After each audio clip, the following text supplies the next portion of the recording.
I'm Pastor Tom, and welcome to the Sunday Sermon. All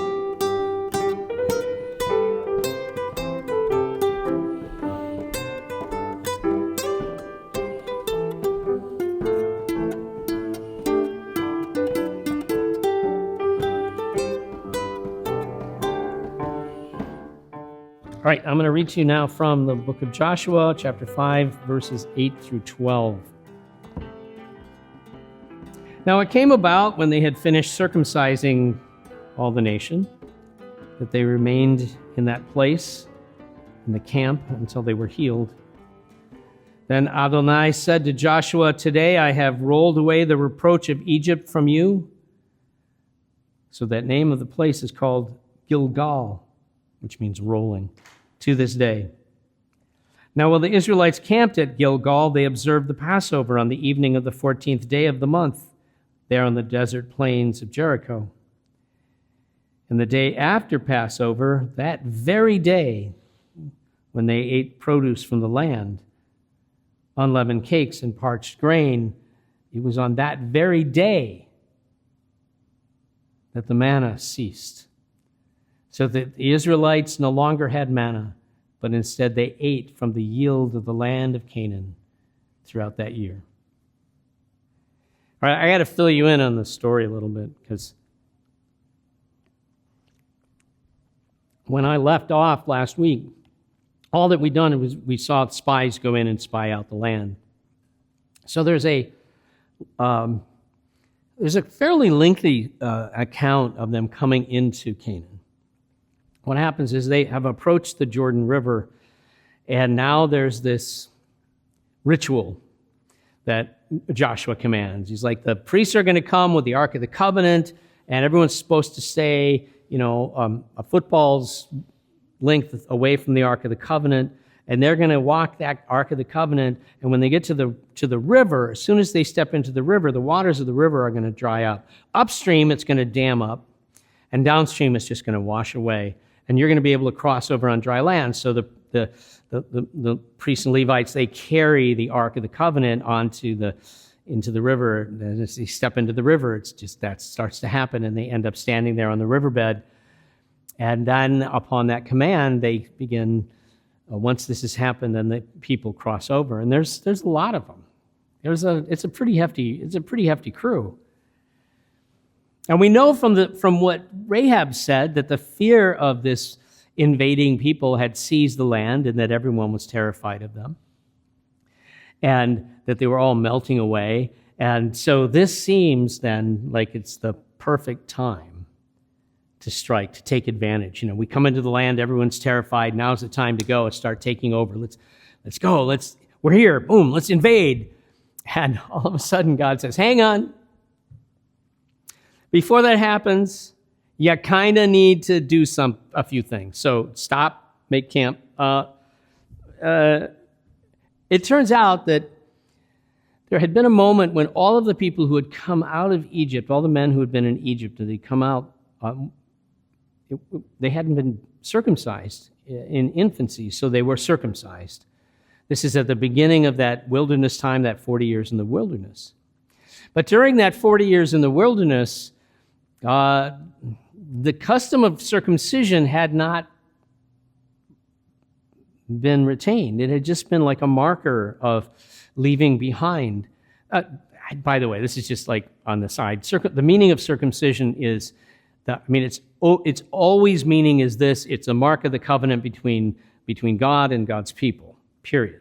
That's how that works. But it has a kind of a symbolic meaning that changes. Like in its original form, it's a kind of symbolic castration, because the way in which Abraham understands God. Abraham understands God as Shaddai, which is a name that implies something to do with fertility, which is clear in the text of Genesis, because five times the name Shaddai appears. 4 of those times it's connected to some kind of fertility, including a pun in the blessing on Joseph. So there's this constant reference to having lots of children, to becoming pregnant, be fruitful and multiply. And the first time we hear the name Shaddai, it's in the context of, no. It's not Ishmael, but rather Sarah is going to be the one who's going to get pregnant, the one who's too old to get pregnant. She's going to get pregnant, and your children are going to outnumber the sands of the sea. And I'm Shaddai. I can do anything. Nothing's too hard for me. And so circumcision, which follows that announcement, is kind of, in that context, is a kind of symbolic castration. In other words, a casting off of the human effort. And that's what Ishmael was, like human beings trying to do God's business. You know, God saying, here's the promise. Okay, well, go fulfill it for you, Lord. And God saying, no, you got to wait for me. In terms of Egypt, what they leave behind is their slavery. So now it becomes a symbol of leaving behind slavery. When now they've come into a new generation, because the way the text talks about it, everybody has died before they get to the promised land.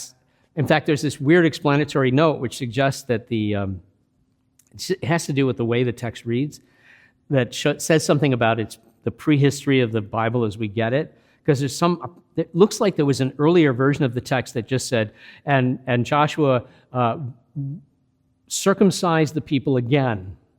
And because when you read that, you're like, wait a second, how do you do that again? Isn't that a one-time thing? And then there's this kind of longer explanatory note that says, you see, this is how come this has to happen. All the folks who'd been circumcised before, they'd all died. None of the people born on the way were circumcised. So that's this whole new crop of people. They need to be circumcised. So it's kind of like somebody went, wait a second, we need to fill in the explanation here. As the text is making its way to what we consider the authoritative book of Joshua. So that's how we get to this place. They're going to be circumcised, and this connects them again to the story of Abraham. They're going to be circumcised because it seals again the covenant between God and God's people. And then they're going to practice Passover. They're going to celebrate Passover, a reminder of where they've been and where God has brought them from. I mean, if you've ever been to a Seder, it's right in there. Remember that we were slaves in Egypt, but God by a mighty hand has made us free. That's right in the Haggadah that you follow. And it is very specific, and it has that right in there, a reminder. This is why we do it, to remember who we are and who we came from. And so that's what's going on. And there's the conclusion of the manna, which means, okay, this thing that God has done, that time has ended. That in itself is its own sermon. Because we keep forgetting that every time. This is we always want to hold on to, we always used to do the chicken and ice cream social, right? Every summer, we did that for years. We got to keep doing it forever, and yet it disappears at some point. And we keep thinking that these things should continue forever, but even the manna only lasts a certain amount of time. And then it's done. It's time for a new thing. So that's all the backstory. But here's a piece that I noticed from a strategic standpoint, right? If you were a strategist and you're invading the land, because be clear, this is an invasion. They're kind of come in and conquer the land. They're going to attack all of these cities. All of the cities know it. Everybody's afraid of this invasion. And so they come into the land, and the first thing they do is they incapacitate all of the fighting men for many days, because when you've been circumcised, you're not really able to do much for a while, especially if it happens when you're an adult. So there's this whole, they can't go anywhere or do anything. It says they stayed in their places in the camp. In other words, every one of them, is in the tent going, honey, could you bring me another ice pack? And they're that way for a while before they're able to then do anything. That would be the perfect time for an enemy to attack them. And then they're going to stop and they're going to celebrate Passover. So it seems like this is just bad strategy on God's part and on Joshua's part. And that's how we live in our world. We go through life and it's like, there's always something else we got to get to, some place we got to be, rushing around, trying to do this. Oh man, I only got a couple hours. I got to get these 5 things done. Usually if I have a list of 5 things, I'm happy if I get one of them done. I don't know if you're like that. Everyone takes longer than we expected. We're always rushing, and so we start rushing around, and all of it's like our nervous systems are tied to that. You ever pay attention to how they sell stuff to you?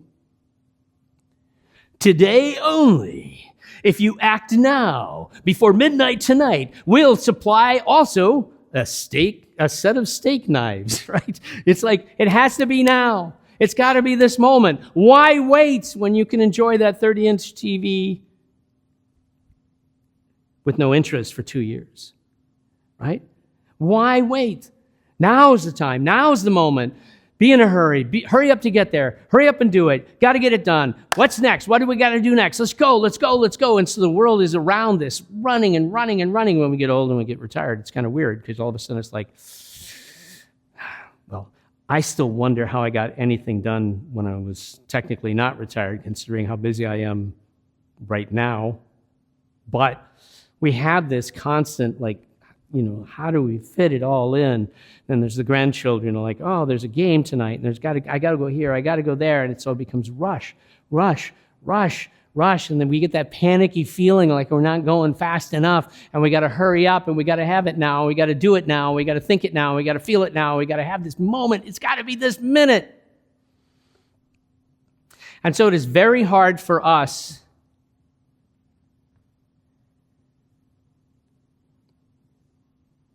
slow down. I've been trying to learn the secret to slowing down. I've been working at it. Doing things like taking a breath before I actually do this when I'm doing a wedding. I'm at the rehearsal. I tell everyone in the bridal company, because they're going to walk over and they're going to be ready to enter, and I'm going to give them a little nod. I always tell them this: I'm going to give you a nod, and what I want you to do is when you see me nod, take a breath, and then start walking. I tell them to stop, to slow down. Good advice. Don't always take it myself. I have to remind myself every time I back out of my driveway. Back out slowly. Start, no matter how much a hurry I'm in when I get in my car and I start my car, I have to remind myself, and I have to be careful to always make the first part of my drive slow. There's a lot of kids on my block. And nowadays in the old days, they were like slow. Now they got those little electric scooter things like, no. Those things are fast. Some little kid on an electric scooter shooting down this. Slow, go slow. I back my car out slow.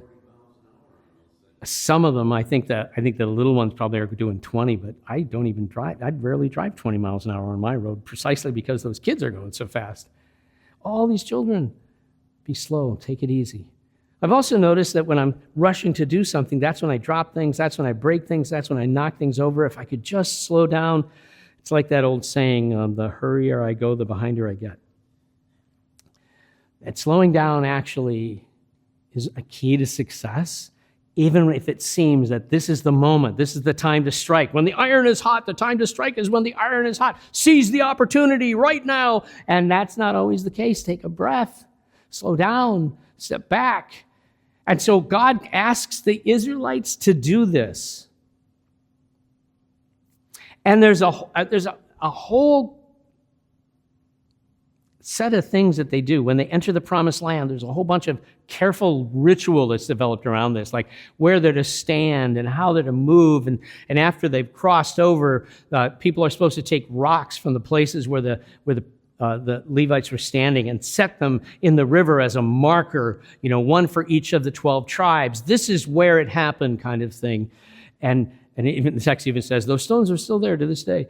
And it's like there's all of these steps that they're doing, this ritual, and then there's the ritual of circumcision, and then there's the ritual of Passover.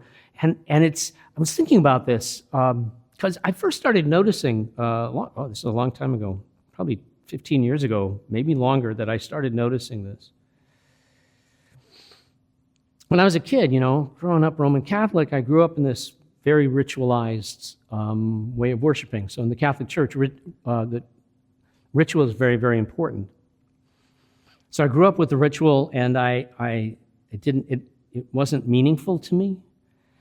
When I started hanging out with Protestants, I kind of liked that because they had a different emphasis. Their emphasis was on the preaching. Listen to the preacher. Like, ooh, okay. And that felt more meaningful to me. And then I became a pastor, and I suddenly discovered, I learned on the way in school and stuff that churches who think they don't have liturgy actually have liturgy. We don't have a formal worship style. Yes, you do. Just look at what you do every week. That's your formal worship style. It's a praise time, followed by a prayer time, followed by a call time, followed by a sermon time, right? That's your liturgy. It's there. Listen to the language. You're going to hear the same thing said over and over again. That's just how that works. I discovered how important these ritual factors were, liturgy and stuff like that. That's why, there was a time in America the way you got married was you jumped over a broom, but nobody wants to do that. Everybody wants the ritual. They want the words. They want the structure. They want the thing. Because we need that. We need that. There's a sense in which, this is going to sound weird for me to say it, but there's this thing, if you're reading Leviticus, there's a lot of weird stuff in there, and it's like, you guys are just making that up, right? Like, and put some blood on your earlobe and on your big toe. And you're like, you're just making that up. And it's God. I don't think it has like a holy symbolic meaning up in the heavens where God is like, this represents an eternal truth. I think it's just something simple, that the fact is we human beings need ritual, so God goes with it. Helps it happen. Makes it happen. Provides ritual. Connects ritual to realities and to history and to story in powerful ways. And does this so that the ritual starts to have meaning and power. And you discover that by accident sometimes. You discover that, like for me, I discover that when I'm with someone who's dying and they haven't been responsive for several days. We do the Lord's Prayer maybe as a family, and I see their lips moving too. This person who hasn't said a word for days, and yet they're doing the Lord's Prayer in that moment. And it's like, how is that even possible? It's because the ritual of it is so deep in them. It's like when people are standing at a graveside and they don't know what to do and what to say, and someone who does knows that there are these words, ashes to ashes, dust to dust. We entrust their body to the grave.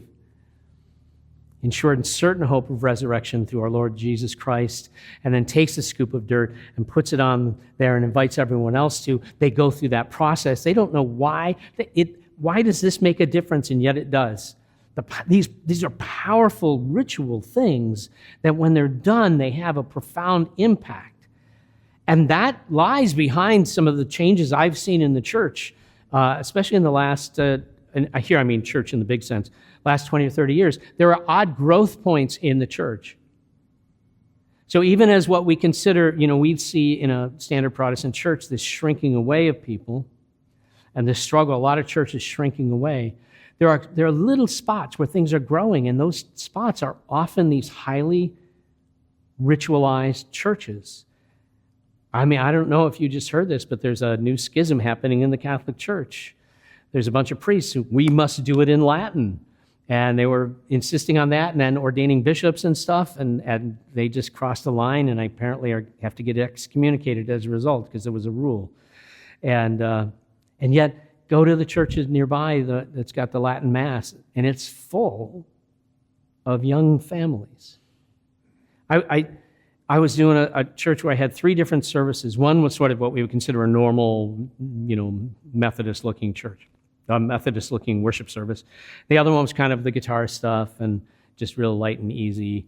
But the first one was communion every Sunday with the liturgy heavier than what we do. I mean, like very liturgical every Sunday. That was the 8 o'clock service. And the first thing someone's, we're not Catholics that we should do, or maybe they said Lutherans, that we should do communion every Sunday. But pretty soon they were saying, gosh, I really miss it when you're gone, Pastor Tom, because we can't do communion. Yeah, because the ritual became so powerful for them, even if they didn't stop to think about its significance. Somehow that the doing of it just becomes a way of breathing in grace, so to speak. But I also noticed, and this is what just surprised me, there were these grandparents who, like every other weekend, had the grandkids, and they would bring the grandkids to church. And the grandkids were great, and they would, at the end of church, would run up and, I'd have to pick one of them up, and he'd help me greet, and they were awesome. But they were so attentive to the ritual, to the thing They got something that it's like all of the older people got too, but they got it. And so we see this growth of young people becoming younger people. I'm old enough now that anyone in their 30s is a young person. You young whippersnappers. But we see these young families, even they're going into Greek Orthodox churches, Catholic churches that are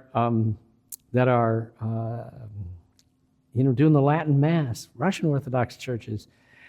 There are those who, when they get into those communities, are like, man, you guys' politics is just way too conservative for us. They're what we consider lefties or progressives or whatever language you want to use to describe them on the social scale, but they're drawn to the ritual. They end up in the Episcopal Church. They end up in some of the Lutheran churches Lutherans are sometimes called Catholic Light because it's virtually the same liturgies. And these things still survive and they remain, and what they do is, this is actually what is behind Sunday worship anyway, regardless of how deeply liturgical it is, that every time we go to worship, we are being asked to take a breath, to stop, to slow down, to wait just for a bit. And when I was a child, it was all day Sunday.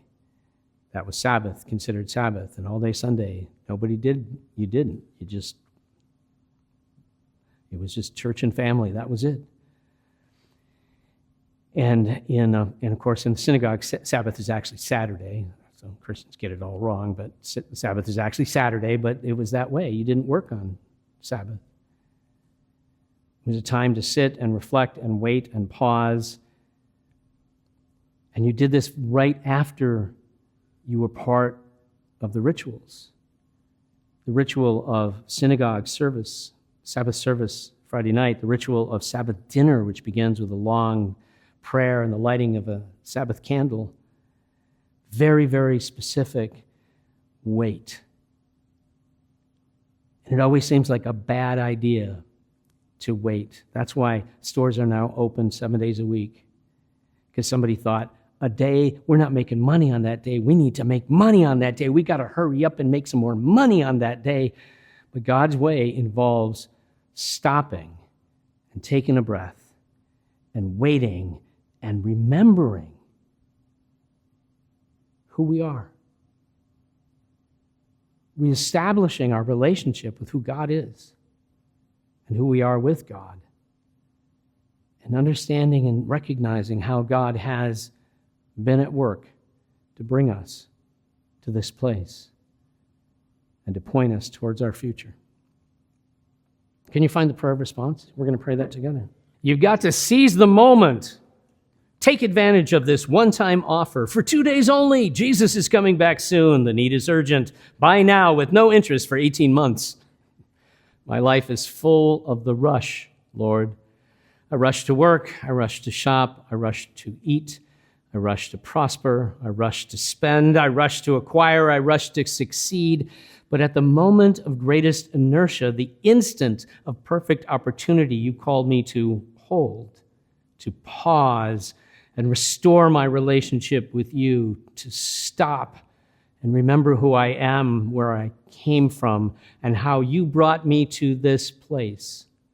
Only then can I move forward without losing my soul to the rush. So help me stop. In Jesus' name, amen. We hope you can join us for regular worship, 8:30 Sunday mornings at Christ United Methodist Church, and 10:15 Sunday mornings at Stanton United Methodist Church. And if Sunday is not your jam, join us for Pizza Church, Monday nights at 6 o'clock at Christ United Methodist Church. Until next time, may the Lord God bless you and keep you. May the face of the Almighty be upon you, and may God grant you peace.